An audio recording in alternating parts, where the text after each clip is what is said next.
What is up, guys? Welcome back to the channel. It's currently 4:30 in the morning, getting ready to go for my long run, and today's video is going to be a review of the Vaporfly 3s. First time ever wearing them, and I thought today's long run will be a perfect run to review them because today's run is a 14-mile increasing tempo. So starting off pretty slow and increasing as we go along.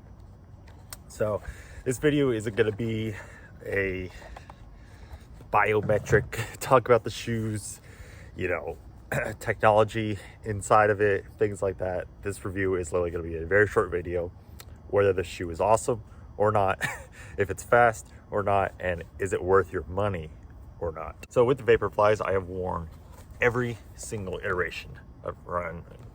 Iteration 1, 2, my PRs are set in the first and second version. And then also what I prefer in racing, for marathon running, I prefer the Vaporfly 1s or 2s for the marathon. Anything below the marathon, I prefer the Vaporflies.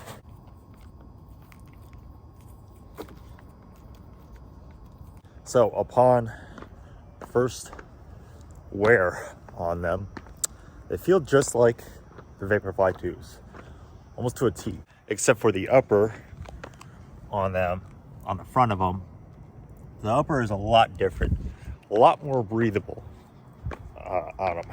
It's more of a, I think it's a mesh, more of a like wide open mesh radiation. So you can definitely tell if you're used to the Vaporfly 2s in the Vaporfly 3s, the upper for sure. But other than that, the feeling of them feels identical to the Vaporfly 2s. All right, guys, we're about 6 miles into the run. Turn my light up for you. Pace is starting to pick up a little bit, and I can definitely tell that the Vaporflies are starting to work. The faster I'm going, I can tell it's propelling me a lot more forward. So one con I've already ran into. Yes, 6 miles in, I already have a con. The breathability made my feet extremely cold. For honestly, they're just now starting to warm up. And that's not a problem that I had with the others that I've ran in a lot colder weather.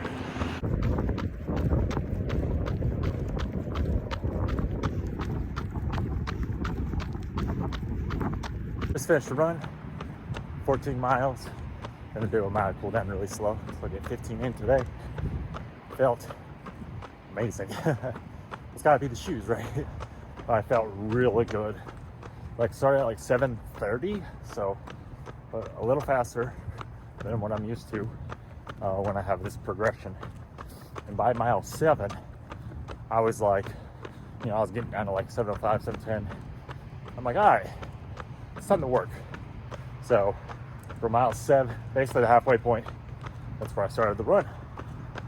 And I was averaging like 650 per mile. I didn't get to my 645 that I wanted to, but I was just hitting 650, 651, 650. But let's talk the shoes. Obviously they're amazing. They're a pair of Vaporflies, one of the fastest shoes on the market. You're gonna love them, you're gonna fly in them. But, let's stop for a second.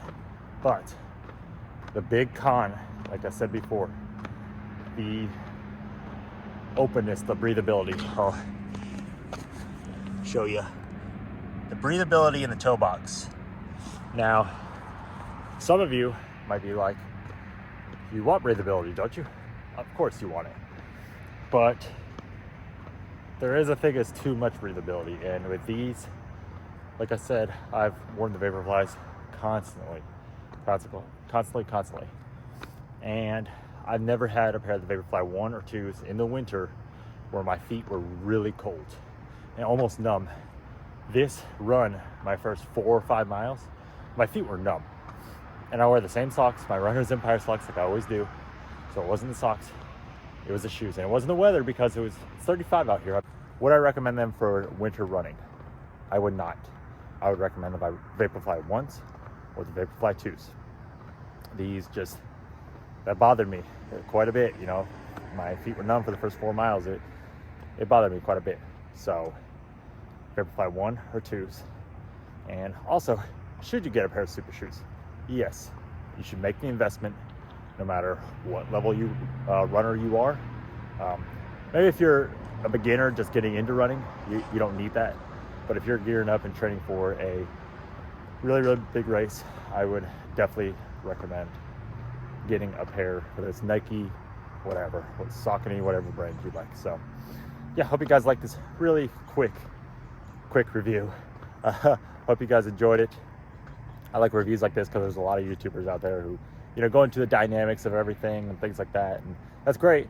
But there's not a YouTuber that just does, that I'm aware of, really quick video. Hey, recommend a shoe? Yes, buy it. So yes, I'd recommend the Vaporfly 3s, but I would recommend the Vaporfly 2s over the 3s. But it's still an amazing shoe, still fast as can be. So thank you guys so much for watching this video. If you enjoyed it, please hit the thumbs up. Hit the thumbs up for all the runners getting up at 4:30 in the morning running. If that's you, I'm proud of you. Keep up the grind. And we're over 1,000 subscribers, which is absolutely crazy. So the next step is 2,000, 5,000, 10,000, and so on. So thank you guys so much for watching. I'll see you on the next one.